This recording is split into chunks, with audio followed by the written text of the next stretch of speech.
say yes. I need you to do more and say less. I won't just say yes.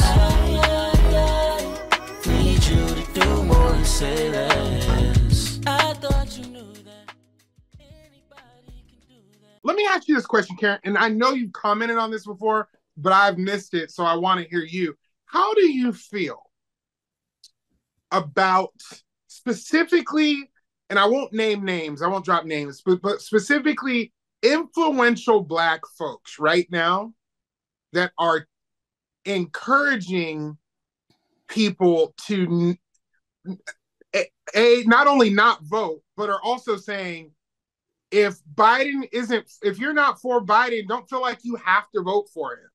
Like, how do you feel about individuals that are saying that as if we live in a 3-party system, or as if it's not going to come down to one or the other? I'm not going to say I feel strongly, because my biggest concern is us. People who need to be free, people who need to have rights, people who want to live in a country. Because I was thinking today, driving around, I can drive. I went to the bank to open another bank account. I can open up my own bank account. I own several homes myself, right, in my name. My mother grew up in a time when she couldn't have her own credit card, bank account, or own a home without her husband or father's signature. My grandmother grew up in a time when she couldn't vote. My grandmother, that's not too far away removed, right? So she was born before suffrage, right? So I think about that, and I was thinking Saudi Arabia in the 50s, women could drive. In the 1940s and 50s in Saudi Arabia, women were working, they were driving. And I was asking myself this question, Tyler, today, as I drove to the bank in my own car from a home that I own. Right. When did it happen? Did it happen gradually? Right? Did it happen gradually where today I can drive and tomorrow it's illegal for me to drive without a man? I could leave the house today, but tomorrow I have to be escorted even by my little brother. Somebody with a penis has to escort me to go outside. Right. When did that happen?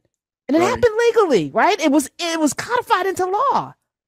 I think about even Nazi Germany. One day people are, going to, our neighbors. The next day, Kristall Nacht. The next day, we're being ushered into ghettos. The next day, we're on trains into concentration. When did it happen? And that Nazi Germany thing didn't last 10 years. It wasn't even 10 years. You understand? Right. We have now watched an almost 12-year assault on democracy ever since we elected a Black president. People lost their minds and they hunkered down because somehow we've lost our way. So we got to make America great again because we can't live in a world where a Black man could be president. That's really what it's about. But now it's also an assault on everybody, everybody. And so you asked me a question. I don't think the people who are running their mouths about this understand what's really at stake, because we haven't lived in a world where people couldn't vote, where people couldn't own property or maybe they wanted to go back there because most of them have penises. So for them, maybe that's the world they want to live in, where you're forced to have a baby if you happen to be raped or something, or just be free of your own autonomy as a woman, your body to do it as you please. Maybe they want to see a world like that. I've been watching this play out, and I think there is something really, really scary, because inside of this discussion, it's not race anymore. There's something else going on here. Race to me is almost like a red herring. If we focus on the race, well, you're going to miss the whole other thing that's happening. Sure. And so you're asking me a question that, I'm sad, because I think it's abject ignorance at best. And maybe something more nefarious, which scares me, because that means it's deeper than just this election cycle. So. Wow.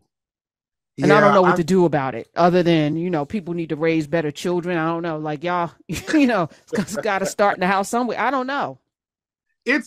I find I'm exhausted when I have some pretty influential Black friends who are saying some nonsense, and I don't even have the energy to argue with them about it and or make comments to disagree with them, because I just feel like I'm so far away from what they're doing, where I just shake my head. On the face, Tyler, they're not necessarily operating out of wrong.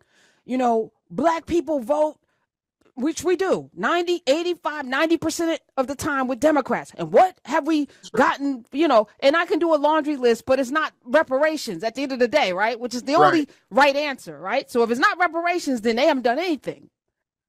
But it's not considering what could happen because each time Democrats get into office, they're cleaning up a mess left by the Republicans. So Obama got a recession that nearly was the worst since the Great Depression, right? Saved the auto industry, did this and that, brought us Obamacare, which was killing people's finances, right? We can go over that, but it means nothing to people. Do you know what I'm saying? All they know is we got a stimulus check from this man because his name was on it. But that only happened because Democrats fought for it. So we can't even have that discussion. And then it's like, if you have that, then you're in the Democrats' pocket or whatever. And it's like, it's so frustrating because on its face, if you're black in America, we always are at, you know, the bottom. So it's hard to have this discussion about, well, what do we get? And we should be asking for something. But my question is always, what have you asked for? Who's asked for something? The last person asked for something was A. Philip Randolph and Martin Luther King. We've gone 50 years with nobody asking for anything. And that's our fault.